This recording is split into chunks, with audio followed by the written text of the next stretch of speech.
Bioteknologi. Bioteknologi itu didefinisikan sebagai penggunaan ilmu biokimia, mikrobiologi, dan rekayasa genetika secara terpadu. Nah, tujuannya itu nanti untuk mencapai penerapan teknologi dari kemampuan mikroorganisme dan sel-sel jaringan yang dibiakkan. Nah, pengembangan bioteknologi itu ada 4 langkah utama. Yang pertama, bioteknologi produksi makanan dan tanaman. Kemudian yang kedua, bioteknologi dengan kondisi non-steril. Yang ketiga, bioteknologi dengan kondisi steril. Dan yang keempat, aplikasi hasil-hasil keilmuan baru dalam bioteknologi. Oke ya, yang pertama dulu, bioteknologi produksi makanan dan tanaman. Berbagai jenis makanan atau minuman seperti tempe, tape, anggur, keju, yogurt, dan roti itu kan merupakan produk bioteknologi ya. Nah, proses bioteknologi ini selalu dilakukan itu melalui fermentasi. Nah, ini nanti dengan bantuan mikroflora alami gitu. Nah, dalam bidang pertanian itu telah dikembangkan tanaman yang mampu memanfaatkan mikroorganisme dalam fiksasi nitrogen. Ya, ini pada makanan tadi melalui ini ya, fermentasi dengan bantuan mikroflora alami, yang misalkan keju, yogurt, anggur seperti itu. Sedangkan pada tanaman itu telah dikembangkan tanaman yang mampu memanfaatkan mikroorganisme dalam fiksasi nitrogen, dalam peningkatan nitrogen itu. Kemudian yang kedua yaitu bioteknologi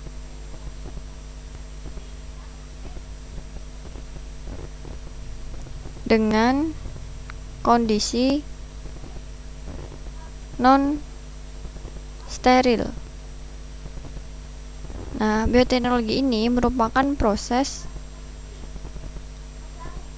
fermentasi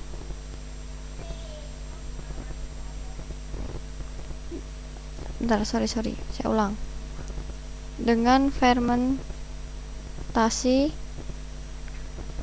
menggunakan metode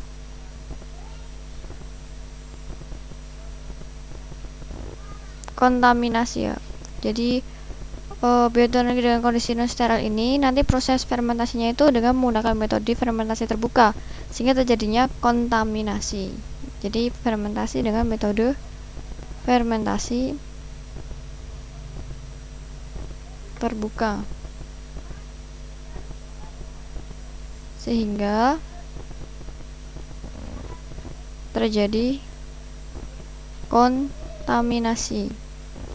Kontaminasi itu terjadi pertumbuhan mikroorganisme yang diinginkan gitu. Nah, contoh hasil bioteknologi dengan kondisi non steril itu misalnya etanol, asam asetat, asam laktat, asam sitrat, butanol atau aseton, dan gliserol juga.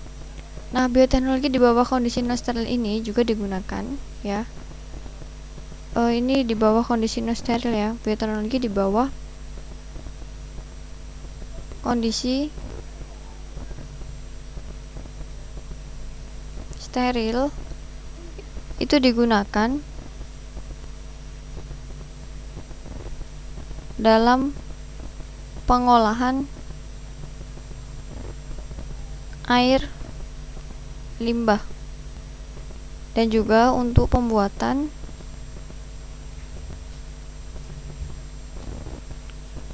kompos padat yang asalnya itu dari sampah. Jadi seperti itu. Kemudian yang ketiga, pengembangan yang ketiga itu bioteknologi dengan lawannya nomor 2. Kalau tadi itu non steril, ya ini dengan kondisi steril. Bioteknologi ini merupakan proses fermentasi ya, merupakan proses fermentasi tanpa terjadi kontaminasi oleh mikroorganisme lain yang tidak diinginkan. Nah, misalkan produk yang dihasilkan itu yaitu berbagai antibiotik, misalnya antibiotik gitu ya. Antibiotik itu kan banyak, ada penisilin, terus kemudian ada streptomycin, kemudian ada vitamin B12, giberalin, kortison, seperti itu kan. Kemudian yang keempat, pengembangan yang terakhir yaitu aplikasi hasil-hasil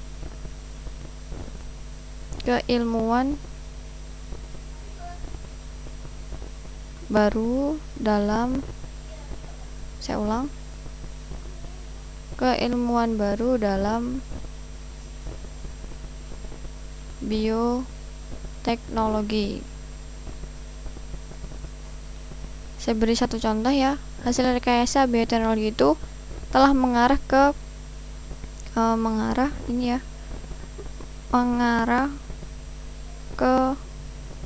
pengembangan dan pemanfaatan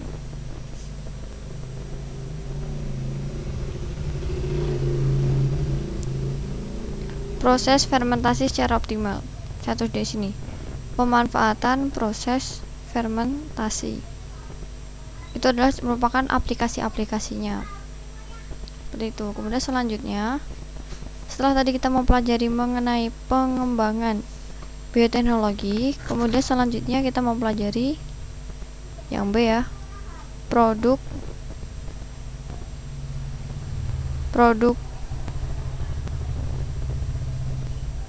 bioteknologi. Gitu. Ada beberapa contoh produk bioteknologi. Yang pertama itu ada interferon. Kalau disingkat itu INF, yaitu sitokin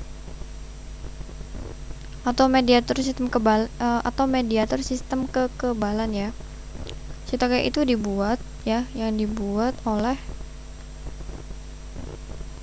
sel-sel sistem kekebalan yang dapat mencegah terjadinya infeksi oleh virus. Nah, virusnya fungsinya ini ya, fungsi itu untuk mengobati berbagai penyakit yang disebabkan oleh virus dan juga penyakit tertentu dan juga penyakit kanker lah misalnya ya. Kemudian produk yang kedua itu ada antibodi monoklonal. Antibodi monoklonal ini berfungsi untuk mendiagnosis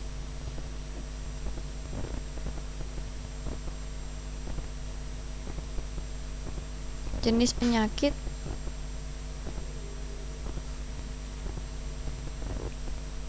tertentu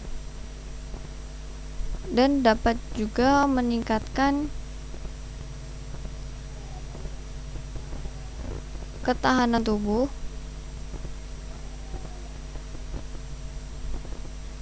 terhadap ketahanan tubuh terhadap penyakit lainnya. Itu untuk fungsi dari antibodi monoklonal. Kemudian produk yang ketiga yaitu hormon insulin. Jadi hormon insulin itu termasuk produk baru dalam bioteknologi. Nah, ini kan diperlukan untuk penderita, masih ingat nggak hormon insulin itu untuk penderita kencing manis, ya kan? Atau nama lainnya diabetes mellitus. Kemudian produk yang keempat yaitu ada hormon tumbuh. Ini fungsinya untuk meningkatkan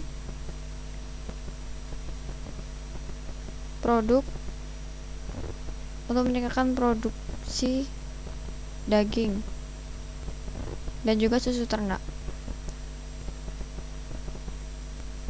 Jadi pada dasarnya produk-produk dari bioteknologi itu juga bermanfaat. Kemudian produk yang kelima itu ada protein hasil rekayasa genetika. Ini tujuannya atau digunakan itu untuk pengobatan terhadap serangan jantung, bisa juga untuk stroke ya. Kemudian berikutnya yang keenam, produk keenam itu pengenalan antibiotik baru.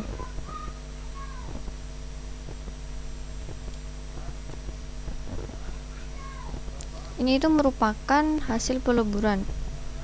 Amalan dari hasil peleburan itu apa? Fusi ya, atau fusi sel. Gitu. Kemudian produk yang ketujuh itu vaksin hepatitis. Ini tuh sebagai hasil rekayasa genetika. Kemudian produk yang ke-8 yaitu penggunaan mikroba. Penggunaan mikroba ini untuk industri makanan.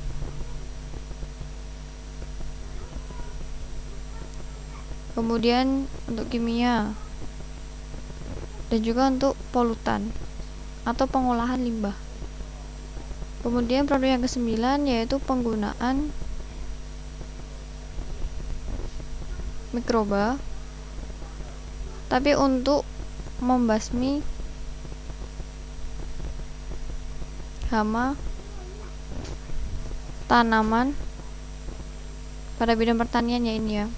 Kemudian yang terakhir penggunaan mikroba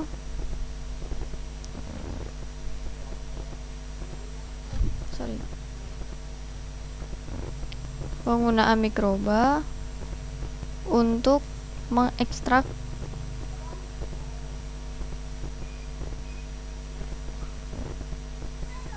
logam dari limbah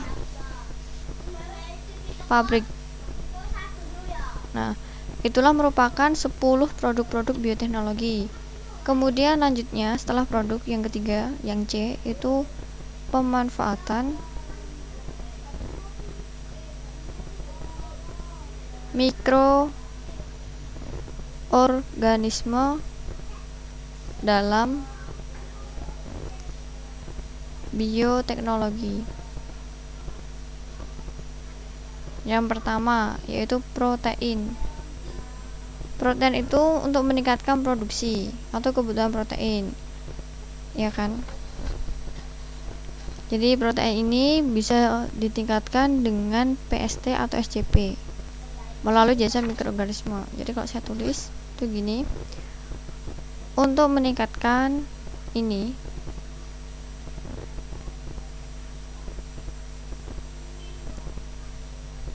untuk meningkatkan produksi atau kebutuhan protein itu ya, itu telah dikembangkan dengan nama PST atau protein sel tunggal. PST protein sel tunggal. Kalau bahasa Inggrisnya itu SCP, single cell protein. Ini melalui jasa mikroorganisme ya. Ini nggak cukup ya, kita lanjut ke halaman selanjutnya aja. Yang tadi ya, saya ulang lagi. Yang pemanfaatan mikroorganisme dalam bioteknologi. Yang pertama tadi kan protein, ya kan? Loh, bentar.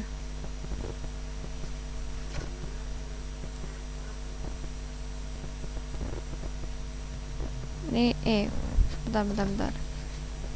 Ini agak nggak beres nih. Protein. Nah, untuk meningkatkan produksi atau kebutuhan protein itu dengan untuk memproduksi ya, itu digunakan dengan PST, protein sel tunggal, atau disebut juga dengan SCP, single cell protein. Ini nanti melalui jasa mikroorganisme. Contoh PST ya, contoh dari protein sel tunggal itu misalnya Arthrospira, Chlorella, dan Schenedesmus. Ini kan nama latin semua. Kalau ini ditulis pakai tulisan tangan ya gini, kita kasih garis bawah. Masih ingat ya penulisan ilmiah itu seperti apa? Ya, kita garis bawah. Nah, ini merupakan jenis alga yang dikembangkan sebagai sumber pangan di beberapa negara kan. Misalkan di negara Amerika Serikat, Prancis, Meksiko, seperti itu. Itu merupakan contoh dari PST. Itu yang pertama. Kemudian ada juga ini ragi. Ragi itu nama latinnya kan ini Saccharomyces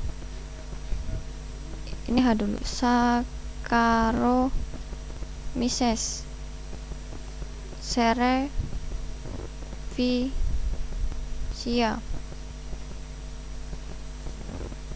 Nah, gini kan. Atau ragi. Dan juga ini Candida utilis. Ini nanti menghasilkan protein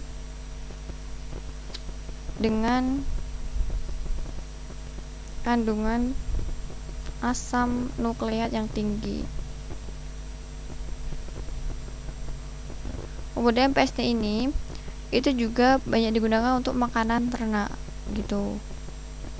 Ya, untuk makanan ternak itu ya misalkan apa ya, Methylotropus itu kan yang ditemukan pada substrat metanol. Nah, PST itu juga digunakan untuk makanan ternak gitu. Kemudian setelah protein, yang kedua yaitu makanan.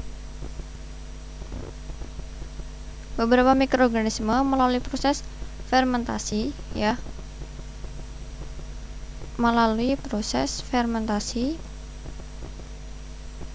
itu nanti dapat mengubah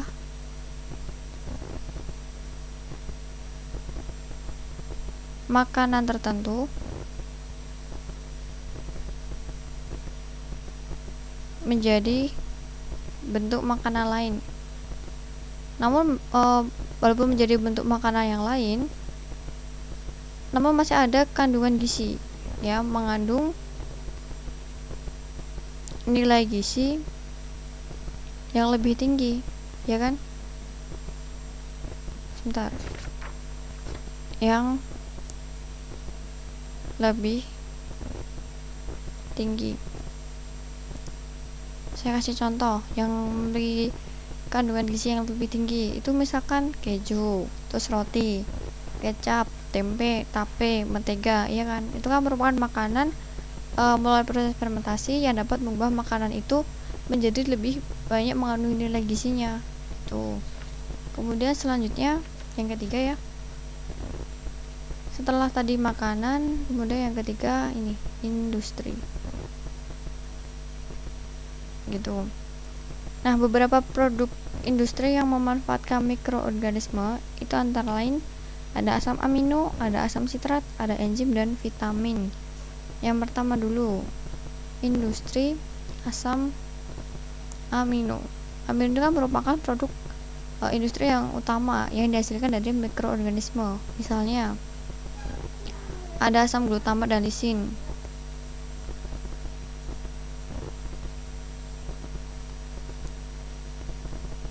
Nah, asam glutamatnya ini kan untuk MSG kan, buat penyedap rasa. Ya enggak, nanti diproduksi melalui bantuan bakteri Sorinobacterium glutamisum. Ya. Asam glutamat ini itu diproduksi melalui bantuan bakteri Sorinobacterium glutamisum.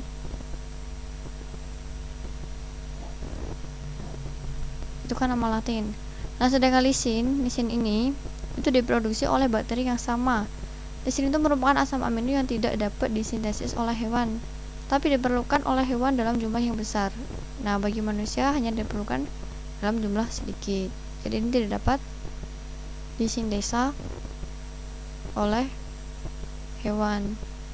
Namun, hewan juga membutuhkan dalam jumlah yang besar, sedangkan manusia tidak membutuhkan dalam jumlah yang besar atau hanya butuh sedikit. Itu untuk industri asam amino.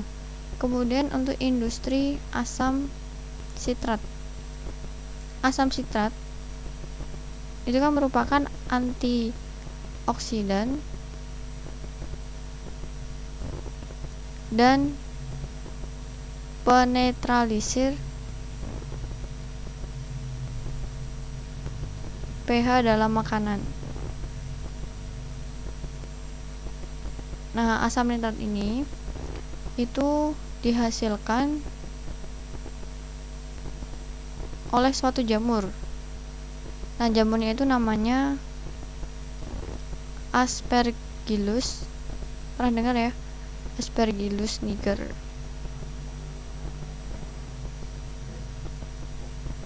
Itu di perusahaan susu, asam sitrat itu digunakan sebagai pembuat emulsi. Ya. Pada perusahaan susu ini tujuannya untuk membuat emulsi. Kemudian kalau bisa juga selain itu dibuat juga deterjen. Jadi asam sitrat selain digunakan untuk membuat emulsi juga bisa dalam pembuatan deterjen. Untuk deterjen, pembuatan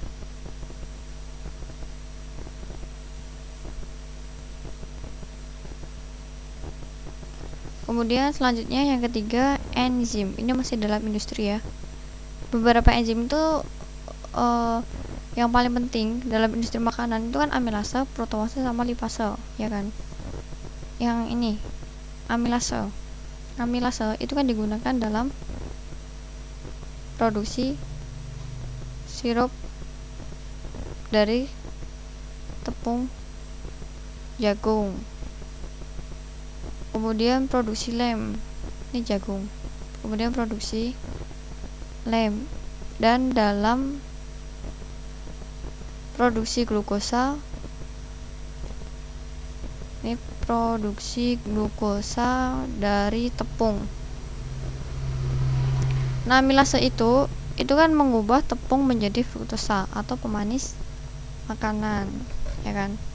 Kemudian selanjutnya industri ya, tadi kan terbagi menjadi 4 dengan industri asam amino, asam sitrat, enzim. Nah, ini yang keempat atau yang terakhir adalah vitamin. Beberapa vitamin itu dihasilkan oleh mikroorganisme. Contohnya ya, pernah tahu vitamin B12? Ternyata vitamin B12 ini itu dihasilkan oleh suatu organisme, yaitu Pseudomonas spesies ya, dan Propionibacterium sp gitu. Kemudian ada juga riboflavin, itu dihasilkan oleh jamur Acibia gossypii. Kemudian selanjutnya pemanfaatan mikroorganisme dalam bioteknologi setelah protein makanan, kemudian industri. Yang keempat adalah obat. Jelas ya, kalau obat itu jelas termasuk pemanfaatan mikroorganisme dalam bioteknologi. Yang pertama, pada tahun 1982 itu ditemukan jamur Penicillium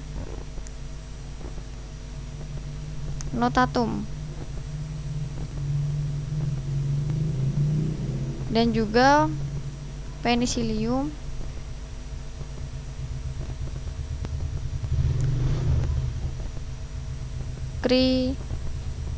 chrysogenum. Ini nanti menghasilkan, keduanya ini menghasilkan antibiotik penisilin. Kemudian pada tahun 1953 itu ditemukan antibiotik lagi, namanya cephalosporin C. Ini merupakan suatu antibiotik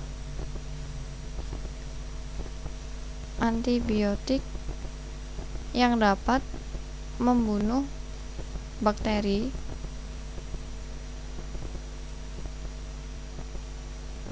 yang kebal terhadap penisilin. Nah, khususnya itu bakteri Staphylococcus. Staphylococcus itu kan merupakan juga penyakit pneumonia, ya kan? Nah, itu jadi nanti bisa dengan antibiotik cephalosporin C. Kemudian ada juga yang ketiga, yaitu bakteri Streptomyces griseus. Itu nanti menghasilkan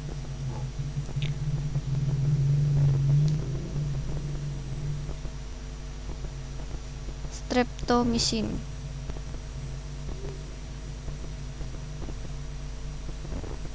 Yang mampu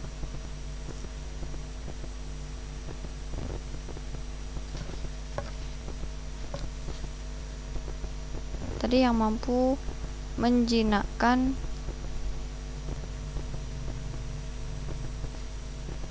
jadi bakteri Streptomyces griseus itu menghasilkan streptomycin yang mampu menjinakkan mikroorganisme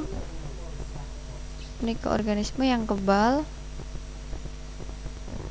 terhadap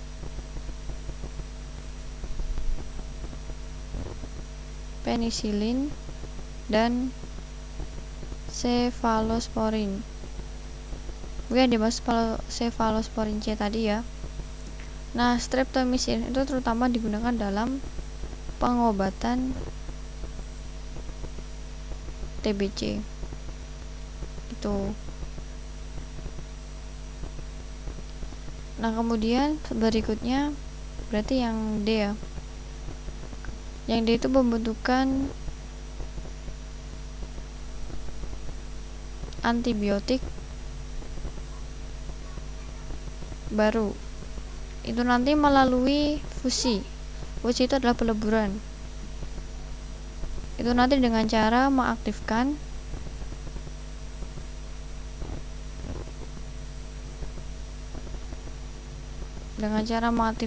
gen yang semula tidak aktif. Itu untuk pembentukan antibiotik yang baru. Kemudian yang terakhir adalah interferon. Interferon tadi singkatannya INF ya, atau INF. Nah, INF ini merupakan suatu senyawa antivirus yang dapat antivirus ya. Coba saya ulangi biar jelas. merupakan senyawa antivirus yang dapat mengobati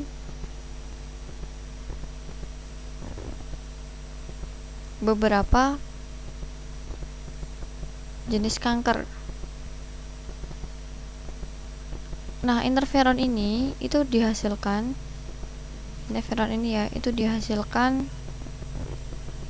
melalui fusi gen atau peleburan gen. Nah, kemudian yang terakhir yaitu pembasmi.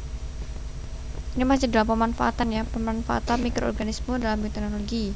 Kalau yang pertama tadi protein, kemudian yang kedua itu makanan, yang ketiga industri, yang keempat tadi industri asam amino, tadi ada industri asam amino, asam sitrat, enzim, vitamin gitu kan. Terus kemudian yang keempat obat, dan yang kelima itu pembasmi hama tanaman.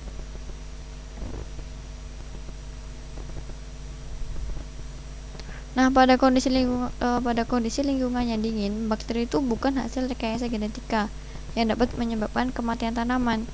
Nah, untuk mengatasinya, tanaman tersebut dapat disemprot dengan bakteri minus S yang akan berkompetisi dengan bakteri yang belum direkayasa, sehingga tanaman itu nanti akan terhindar dari kematian. Bakteri hasil rekayasa itu disebut dengan bakteri minus S, merupakan turunan dari bakteri Pseudomonas. Gitu. Kemudian saya kasihkan contoh, misalkan Bacillus thuringiensis merupakan patogen terhadap ulat hama dan larva nyamuk.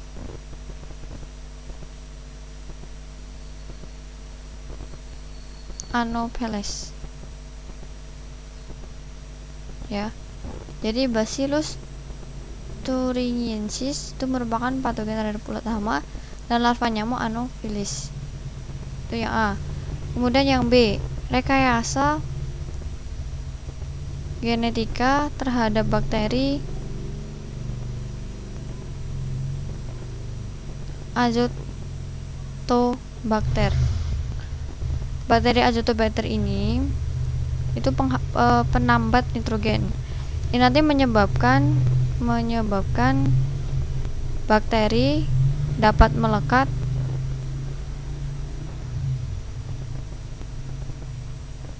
pada akar tanaman. Misalkan pada akar tanaman jagung.